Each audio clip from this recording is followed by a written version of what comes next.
존경하는 조교식 의장님과 선대 의원, 동료 의원 여러분, 그리고 변화와 혁신으로 다시 시작하는 힘찬 서구라는 비전 하나에 힘없이 달리고 계시는 서철무 총장님과 공무원 여러분, 변동, 내동, 가장동 지역구의원 신진미입니다. 지속되는 경기 침체와 고물가, 고환율 등으로 경제 여건이 악화 속에 정부의 지방교부세 규모도 감소하고 있습니다. 지방세와 세수 수입도 줄어들면서 재정 운영이 매우 어려운 시기입니다. 이런 어려움을 극복하고자 하는 방법에 대해 부총장님께 질문드리겠습니다. 총장님, 답변 속으로 자리해 주시기 바랍니다.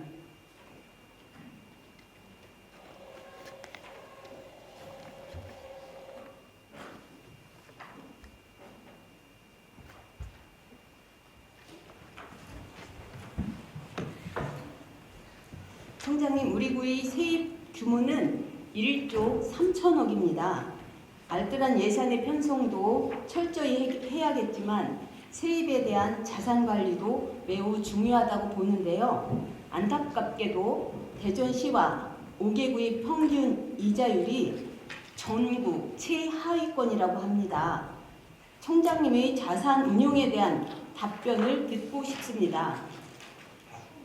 네, 존경하는 신진미 의원님이 주신 우리 구 자금 운영에 대해서 답변드리겠습니다. 지방자치단체 회계관리에 관한 훈련 및 우리 구와 구 금고 간 약점을 근거로 이자 수입 극대화를 위한 자금 운영에 최선을 다하고 있다는 말씀을 드립니다. 먼저 유유자금 운용은 자금의 규모와 가용기간에 맞게 그 금고에 지정된 하나은행과 수수료 협의하여 최적의 금리를 적용한 정기 예금으로 일치 관리하고 있습니다.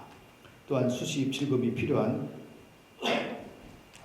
변동자금의 경우 공공예금보다 이자율 높은 수시입 실금 저축성 예금인 MMDA를 활용하는 등 높은 이자 수익을 올리기 위해서 최선을 다하고 있습니다. 의원님께서 이 질문을 주신 부분에 대해서 제가 의원님의 취지 충분히 공감하고 있습니다. 다만 이제 우리 구금고가 이제 시하고 연동돼 있는데 시 1금고가 하나은행이고 2금고는 이제 농협인데요. 저희는 이제 시 금고가 하나은행으로 결정되고 그에 따라서 그 계약 조건에 따라서 이제 따라가는 것이고, 그다음에 또 하나은행에서 이제 우리 금고 수행하면서 직원들이 몇 명 이제 출장소 개념으로 나와 있다 보니까 그 인건비 부분이라든지 이런 것 때문에 사실 의원님이 생각하시는 만큼 충분한 이자를 받지 않는 것은 사실이고 앞으로도 높여야 되는 것은 맞습니다. 다만 그러한 현실적인 여건이 있다는 말씀을 드리겠습니다. 네, 답변 감사합니다. 자료 하나 보여드릴게요. 총장님, 지금 2023년도 지자체 금고 이자율에 대한 구간별 현황인데요. 그 행정안전부 국정감사에 제출한 자료입니다. 저희 구는 어느 구간에 들어갈까요? 대전시는 어느 구간에 들어갈까요?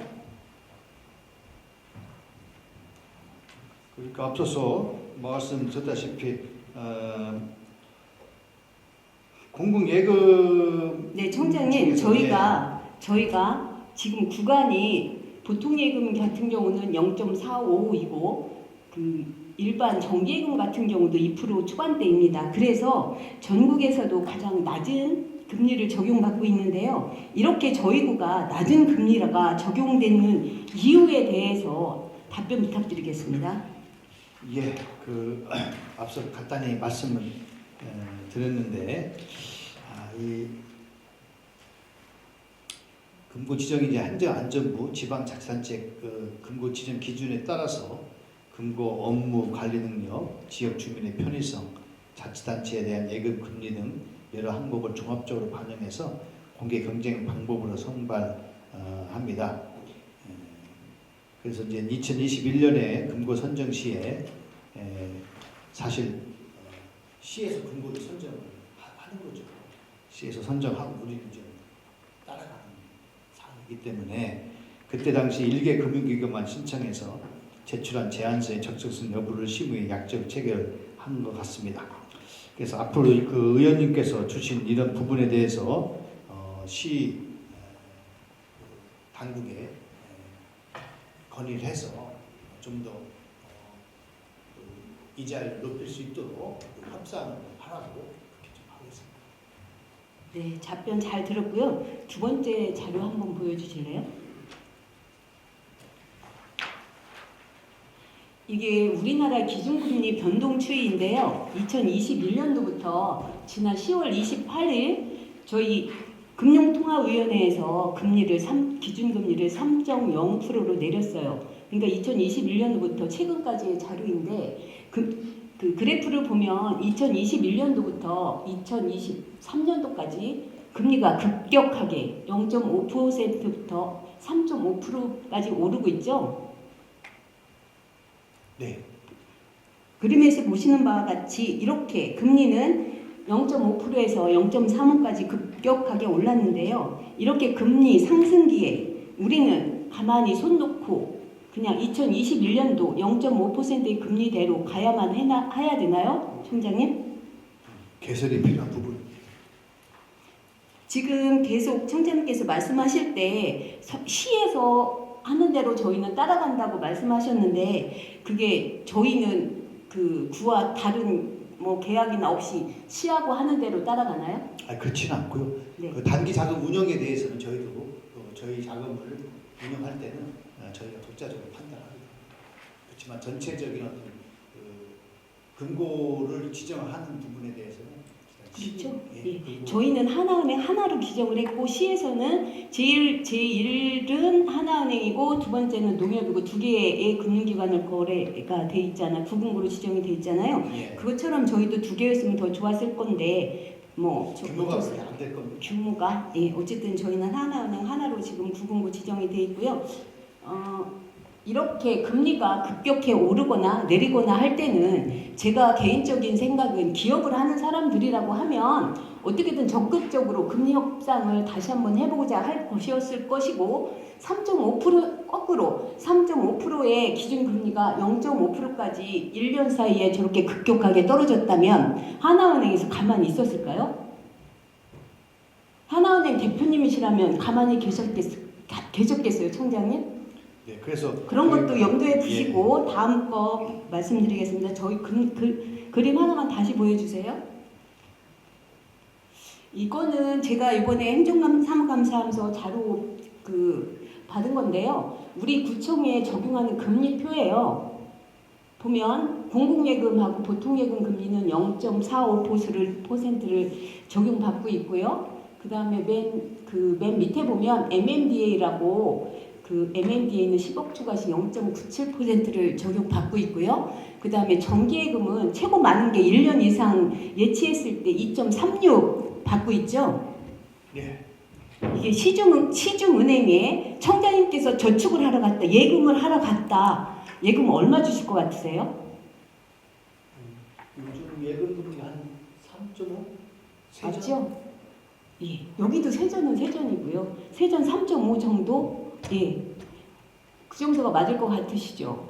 네. 근데 저희는 2.36 준다고 하면 1% 이상 저희가 적용을 더 적게 받는 거라고 생각이 되는데 이 부분에 대해서 총장님 따로 하실 말씀 아까 그 부분 뭐 시에서 하니까 어쩔 수 없이 저희도 이렇게 협상을 의해서 다 갔다 이런 거 말고 하실 말씀 혹시 없으세요? 예, 그 개선될 수 있도록 노력하겠습니다.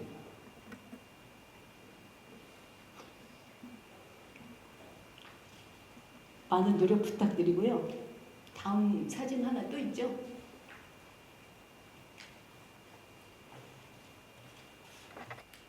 다음 사진은 저희가 하나은행하고 거래하고 있는 통장 총 계산을 제가 토탈을 내봤어요. 그랬더니 이자를 제일 많이 주는 정기예금에 2,772억, 그리고 MMDA에 1,170억, 그리고 0.45% 받죠? 보통예금 통장에 130억, 이렇게 지금 저희가 하나은행에 예치되어 있더라고요. 이게 10월 말일자나 기준 날짜는 제가 안 적어놔서 잘 모르겠는데요.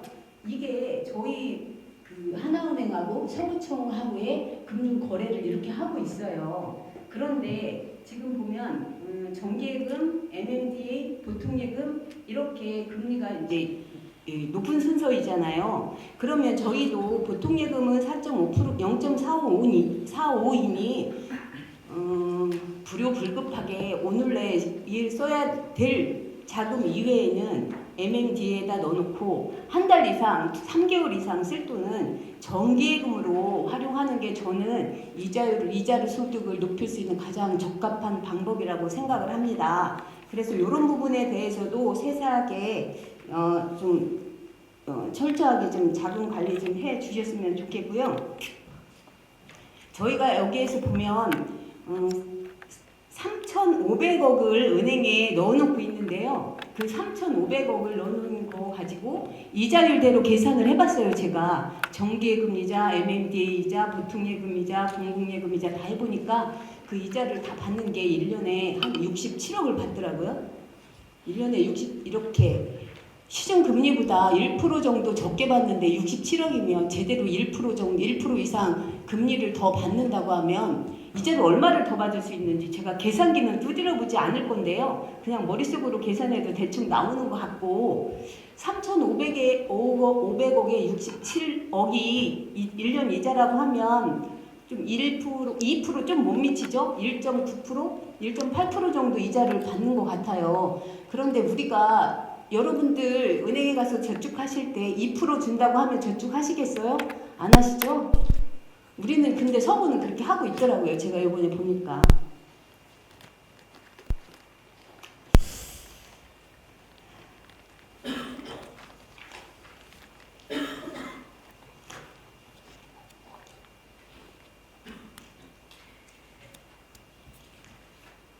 제가 아까 청장님 답변하신 그 말씀 중에 구금고로 지정된 하나은행과 수시로 합의를 하여 최적의 금리를 적용한 정기예금으로 예치 관리하고 있습니다. 이렇게 답변을 주셨고요. 또 금고 간 약정 근거로 이자 수익 극대화를 위한 자금 운용에 최선을 다하고 있다는 말씀드리며 라고 답변을 주셨는데 이 답변에 대해서 지금 저한테 주시고 싶은 말씀 혹시 없으실까요? 조금이라도 더 이자율을 높은 쪽으로 운영할 수 있도록 수시로 운영하는 자금도 좀 더 세분화해서 가급적이면 단기 자금도 MMDA 조금 더 기간이 좀 여유가 있으면 3개월 이상의 정기예금 3개월부터 되는지는 제가 모르겠습니다. 6개월은 제가 기억이 있는데 하여튼 최선의 조합으로 이자율을 조금 더 높일 수 있도록 그렇게 하겠습니다. 저희 구금고하고의 계약이 언제까지죠? 내년까지. 내년까지죠? 그러면 지금 기간이 그 새로 구금고를 선정할 수 있는 기간이 1년 이상 남은 거잖아요. 이제 내년에 이제 그 금고 선정하는 절차들. 내년에 그 공고를 선정을 하고 지금 하나은행하고 그 계약한 대로 1년 동안 계속 갈 거면 지금처럼 그럼 이렇게 가실 건가요? 개선이 필요한 부분은 개선해야 되겠죠. 오늘이라도 개선이 시급하지 않으신가요? 저 취지에 충분히 공감합니다. 그런 방법이 있을까요? 좀 더 들여다보고 실무자들이 그걸 들여다보면서 그러면 지금 구금고를 처음에 계약을 할 때 4년 계약을 하고 22, 23, 24, 3년은 저희가 이렇게 저금리로 운영을 했다 보면 나머지 1년은 제대로 이자를 받아야 된다고 저는 본 의원은 생각을 하는데 여기 계신 분들의 의견이나 청장님 의견은 어떠신가요? 예, 하여튼 실무자들과 같이 최선의 조합으로 이렇게 조금이라도 더 이자를 받을 수 있도록 노력하겠습니다. 즉시 협의할 수 있는 방법 한번 찾아봐 부탁드리겠습니다. 네. 우리 군은 재정 운영과 세수 관리가 굉장히 중요해요. 아무리 강조해도 이 돈에 대한 거는 지나치지 않다고 생각합니다.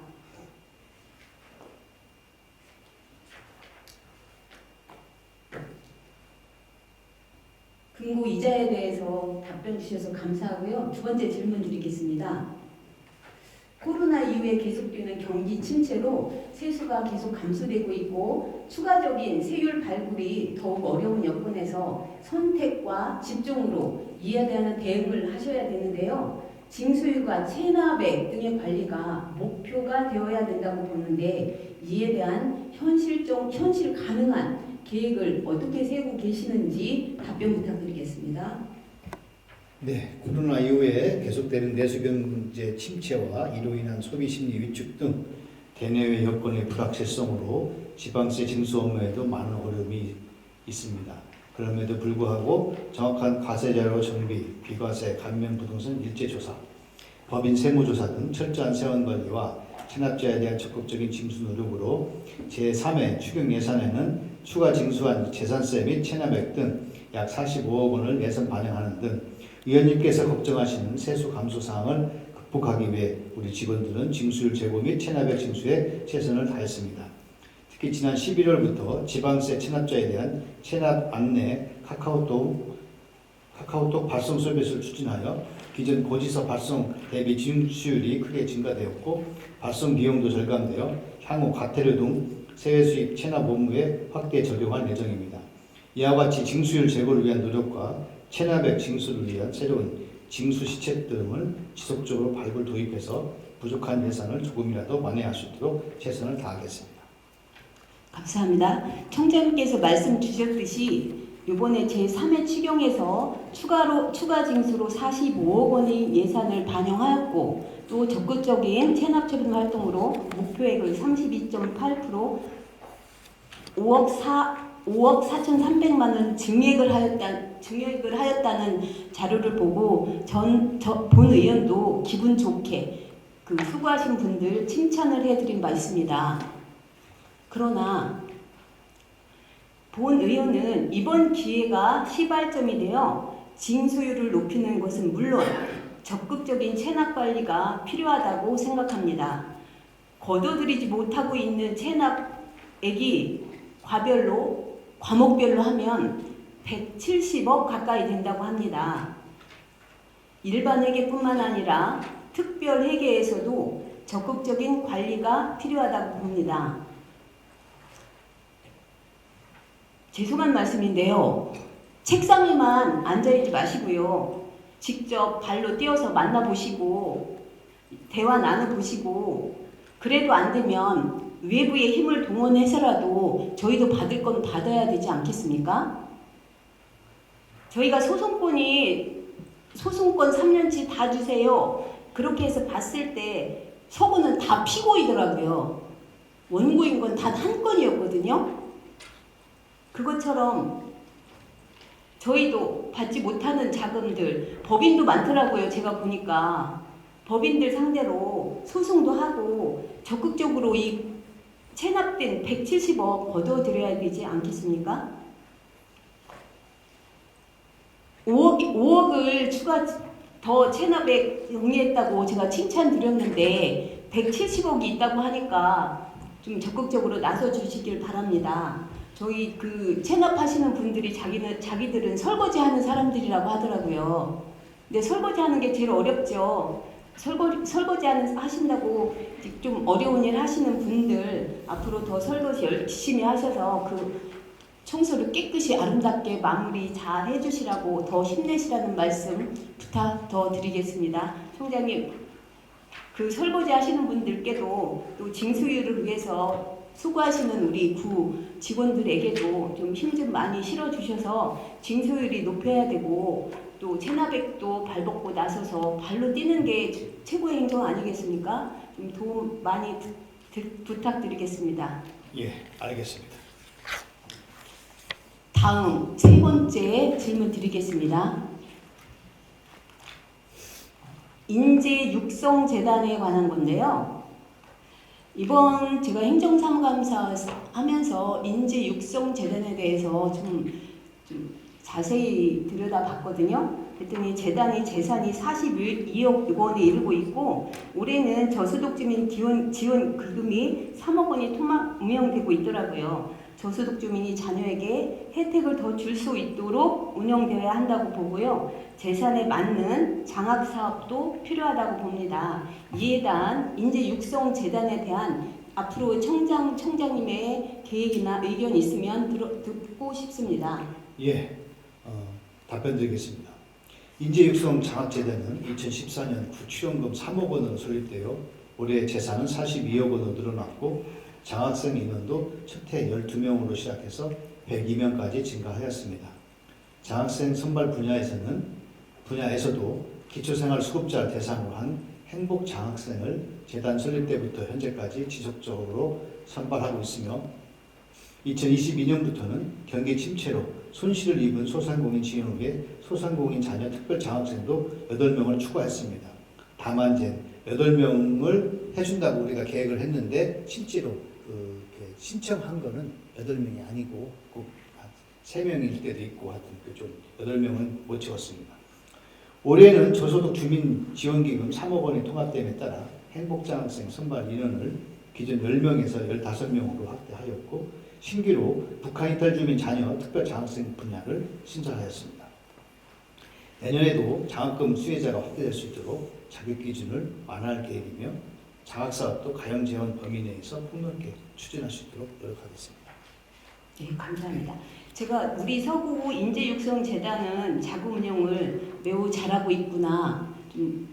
그 일시납 들어간 것, 저금리 0% 시대에 일시납 연금 2%짜리 연금 일시납 연금도 가입 15억짜리 연금 상품도 가입해 있었고 금융기관도 분산을 하고 금리도 최고 4%까지 운용을 잘 하고 있더라고요. 그러면 42억에 4%면 앞으로는 이자 수익도 거의 1억 가까이 될 것 같아요. 그래서 어쨌든 인재육성재단은 자금 운영도 잘 하고 또 회의록도 보니까 이사님들이 또 적극적으로 회의에 좋은 의견들도 주시고 또 이사회에서 후원금이나 기부금도 많이 내주시는 거로 본 의원이 확인을 했습니다.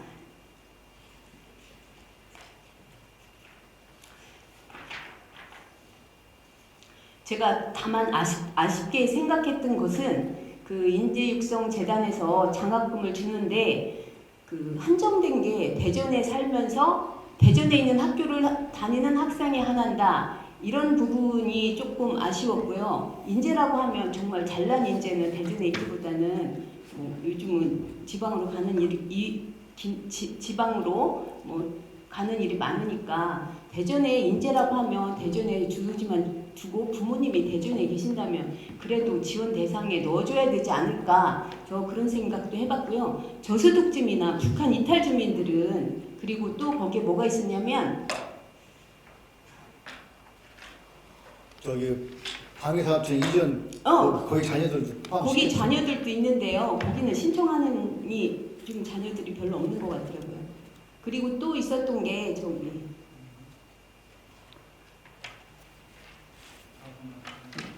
다문화 가정. 예. 다문화 가정 자녀들, 다문화 가정. 예, 다문화 가정 자녀들에게도 장학금을 주겠다는 계획은 있었는데 그 성적이 매우 중간 이상이더라고요. 그런데 열악한 다문화 가정이나 북한 이탈 주민이나 이렇게 저소득 주민이나 이런 가정에서 성적을 그렇게 내기 어렵잖아요. 그러니까 그런 부분에 대해서는 성적 부분을 조금 더 완화시켜서 많은 혜택을 받을 수 있도록 저희 기금도 이제 운영도 잘 되고 있고 그러니까 좀 더 확대할 수 있도록 이렇게 해 주셨으면 맞게 좋겠다는 저의 개인적인 생각을 해보았고요. 또 하나는 이제 42억이고 규모도 좀 있고 그러니까 장학 사업을 또 규모에 맞게 좀 새로운 장학 사업을 한번 해봤으면 좋겠다는 의견을 말씀드립니다. 예를 들면 우리 지역의 인재들이 국제적인 경쟁력을 갖출 수 있도록 글로벌 무대에서 활약할 수 있도록 돕는 방안을 저희가 국제 협력 도시라든가 이런 도시를 왕래를 한다든지 교류를 한다든지 이런 방법을 제안을 드리고 싶고요. 또 이렇게 장학 사업을 성공적으로 운영될 수 있도록 그렇게 하다 보면 또 외부에서 기부금이 또 많이 유입될 가능성도 많고 또 재단에 자산이 이렇게 기부금이 늘어나서 그 자산이 확대되면 이에 따라서 추가된 기부금을 활용해서 진짜 큰 장학 사업도 하고 진짜로 대전 인재를 크게 키울 수 있는 큰 사업을 구상할 수 있는 이 장학금을 받고 자란 청년이 대전에서 큰 사업을 할 수도 이제 창업할 수 있는 이런 데까지 연결될 수 있게 인재장학 기금을 우리 구에서 좀 활용을 잘해서 장학 사업을 잘 해봤으면 좋겠다는 생각을 해봤고요. 총장님, 이렇게 기부금을 확대 유치하기 위해서 홍보 전략이나 뭐 기부자들을 예우를 해주겠다든가 이런 뭐 추가 자금을 활용해서 중장기적으로 무슨 계획을 세려보겠다든가 이런 생각은 혹시 가지고 계시지 않으신가요? 네, 의원님께서 말씀하신 대로 장학금을 좀 확대하고 또 다문화나 북한 이탈 주민에 대한 그 부분은 좀 성적 기준을 좀 완화한다든가 수혜자가 넓어질 수 있도록 하는 부분도 종합적으로 검토를 하겠습니다. 그러니까 아까 제가 또 보니까 그 소상공인 자녀 지원을 하겠다. 공모를 뭐 6명 했는데 뭐 지원을 몇 명 했다. 그러니까 공모하는 그 숫자에 다들 못 미치게 지원을 하더라고요. 그러니까 그게 홍보 활동도 저는 중요하다고 생각을 하고 대전 서구에 소상공인들이 한둘이 아닐 텐데 그게 홍보가 조금 미흡해서인지 그 지원하고 이게 공개를 더 활발히 해야 된다고 보고요. 그 저소득 주민이나 북한 이탈 주민이나 이런 분들도 저희가 그 확보하고 가지고 있는 그 정보를 가지고 본인들이 신청을 하기 이전에 우리가 신청해 하고 미리 안내할 수 있는 이런 방법으로도 접수하는 거를 조금 더 적극적으로 해 주셨으면 좋겠다는 당부 말씀 드리겠습니다. 네. 감사합니다. 제 의견 다 들어주시는 거죠, 총장님? 네. 필기 다 하셨죠? 예. 근데 이제 하여튼 다 취지에 공감하고 네. 말씀하신 거 공감하고 또 필요한 부분도 제가 그 인지하고 있기 때문에 좀 다 한다는 건 아니고 그러니까 구체적으로 검토해서 느끼기에 추진하겠습니다. 제가 느끼기에 지금 제가 본 의원이 하고자 하는 그 의견이나 마음이 총장님께 제대로 다 전달되고 네, 있다. 전달됐습니다. 그렇게 느낌이 들어서 저 매우 기분이 좋고요. 네. 마지막 한 가지 질문 더 드리겠습니다. 네. 사람은 본인이 하고 싶은 일을 할 때 가장 행복감을 느낀다고 합니다. 본 의원이 소송 업무에 대한 행정감사를 하면서 한 가지 느낀 점이 있는데요. 그 소송 업무는 모두가 기피하는 업무라고 하더라고요. 그런데 누군가는 이 소송 업무를 사명감을 가지고 해보려고 하지 않을까?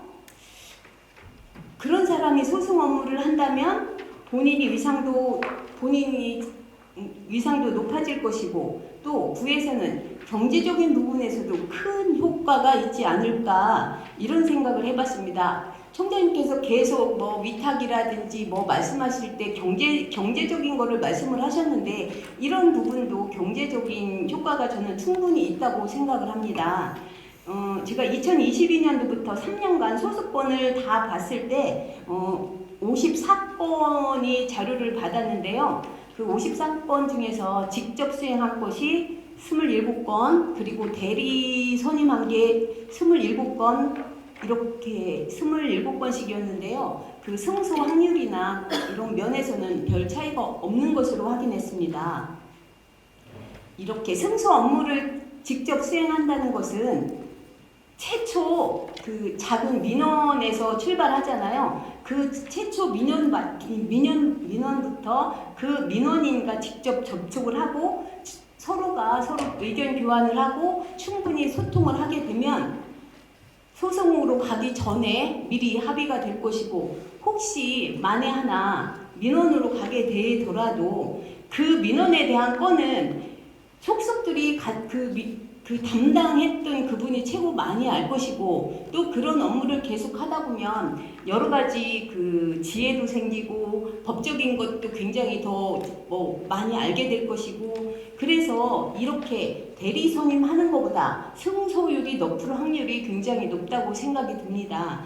그래서 이렇게 내가 뭔가 여기 공무원으로 들어오시는 분들 다 똑똑해서 들어오신 분들이잖아요. 지금은 경쟁률이 좀 떨어졌지만 경쟁률이 높을 때는 어마어마하게 높았던 그 경쟁률을 뚫고 들어온 우리의 인재들 아닙니까? 그런 인재들이 왔는데 또 그 인재들 중에서 특히 나는 변호사가 될 거야, 나는 법관이 될 거야 하면서 공부했던 그런 인원도 충분히 있을 거라고 저는 봅니다. 그런 분들 이쪽에 업무 좀 하게 하고 인센티브를 주든지 대우를 제대로 해주면 저희 서구의 경제적인 효과 몇 번 주장하셨는데 이거보다 더 좋은 효과가 있을까 싶습니다.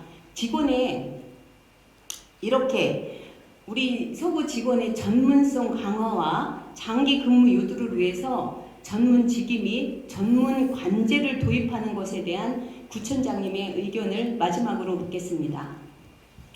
네, 존경하는 신지미 의원님 말씀에 전적으로 공감하면서 이제 소송 업무를 이제 그 전담할 수 있는 전문 직위를 우선적으로 이제 말씀하시는 것 같습니다. 이제 소송 업무는 뭐 현재는 우리가 이제 담당 직원이 대응을 하고 고문 변호사를 한테 자문을 받든지 아니면 좀 더 이 전담해서 그 변호사를 써야겠다 하면 이제 소송 수행을 변호사한테 맡기는 구조인데요. 뭐 기간에 따라서 변호사를 직접 인계제 공무원으로 채용해가지고 하는 기간도 기초자치단체에서 있기도 합니다. 다만 이제 우리 같은 경우에 제가 와서 그 부분에 대해서 이렇게 보니까 이제 우리는 변호사를 전문 직위로 그 지정을 하지 않고 있는 상황인데 한번 종합적으로 검토를 해보겠습니다. 이제 그 변호사라고 하는 거는 라이센스이고 실무에서 저희가 변호사한테 맡기더라도 실무는 누가 해요? 사무실에서 다 하잖아요. 그것과 마찬가지로 저희도 변호사도 물론 더 잘하겠지만 변호사가 우리 기관의 직원이 되면 네. 소송 수행은 안 돼요. 그것도 별도의 변호사한테 그 변호사 소송 업무 계약을 해야 되는 거예요. 그래서 이제 변호사가 우리가 직접 고용해서 뭐 지금은 변호사를 6급 정도로 대우해서 고용할 수가 있는데 그 사람이 우리 거를 직접 수행을 한다면 그게 훨씬 효과적일 텐데 우리 기관인 직원인 이상 직접 수행은 안 된다. 그러니까 변호사 채용이 문제가 아니라 변호사 채용하기 이전에 뭐 6급이든 7급이든 그 6급이든 7급이든 9에 들어와서 계속 이런 업무를 하다 보면 실제 변호사보다 더 승수율이 더 높게 업무 능력이 뛰어나게 될 것이다. 저는 뭐 예를 들면 그 이 소송 업무를 예를 들면 그렇다는 말씀을 드리는 겁니다. 그러니까 그 직원이 이제 우리 이제 법무 담당관실이 없이 기조실에서 운영을 하는데 그 부분에 대해서 정말 거기를 전문직위로 지정을 하고 그만큼 수당도 주고 또 결국에는 이제 한 곳에서만 있을 때 우려하는 것이 관리자로서 올라갈 수 있는 기회가 되느냐 안 되느냐 또 크거든요. 그런 걸 쳐주셔야 돼요. 그런 거 부분도 네. 한번 종합적으로 검토를 해보겠습니다. 터주셔야 되고 제가 행정사무 감사하면서 그 직접 수행하시는 분 여쭤보니까 그 업무 되게 엄청 힘들다고 말씀을 하셨고 근데 거의 직접 수행하면서 거의 대부분 다 승소를 하셨다고 말씀을 하셔서 제가 좀 거기서 그럴 때는 어려운 거를 구를 위해서 승소를 하셨으니 좀 보상도 충분히 되어야 되는데 저희 보상은 굉장히 적은 거 알고 계시죠? 이번에 30만 원 오르긴 올라서 180만 원 예산을 그러니까 이게 이제 사업부서하고 협업을 해야 되잖아요. 네. 그래서 사업부서로부터 내용적인 걸 받고 수행을 하는데 어쨌든 승소한 경우에는 사업부서 직원과 이 수행 담당 직원이 공동으로 한 거니까 그 부분에 대한 것을 먼저 인센티브를 줄 수 있는 방안을 좀 더 전향적으로 생각해 보겠습니다. 네. 마지막까지 이렇게 훌륭한 답변 주셔서 감사합니다. 앞으로 구정의 모든 분야에서 실질적으로 성과를 만들어내는데 구청장님께서 아주 중심을 잘 잡아주시기를 부탁드립니다. 저 또한 구의원으로서 주민들과 함께 서구의 미래를 위해서 함께 뛰겠습니다. 총장님 수고하셨습니다. 자리로 돌아가셔 주시기 바랍니다. 오늘 구정 질문을 통해 서구의 재정 문제를 함께 고민하고 나아갈 길을 이야기할 수 있어서 참 뜻깊은 시간이었습니다. 이 자리를 빌어 청장님과 여기 계신 의원님들 그리고 우리 국장님들께 진심 어린 감사의 마음을 전합니다. 벌써 갑진년이 저물어가고 을사년이 새해가 밝아오고 있습니다. 모두 이 가정에 따뜻한 온기와 웃음이 가득하시길 바랍니다. 비록 화려하지는 않아도 서로를 위해 함께 걷는 예쁜 꽃길이 될 수 있도록 저도 더욱 열심히 뛰겠습니다. 여러분 새해 복 많이 받으세요. 늘 고맙고 사랑합니다. 그리고 끝까지 경청해 주셔서 감사합니다.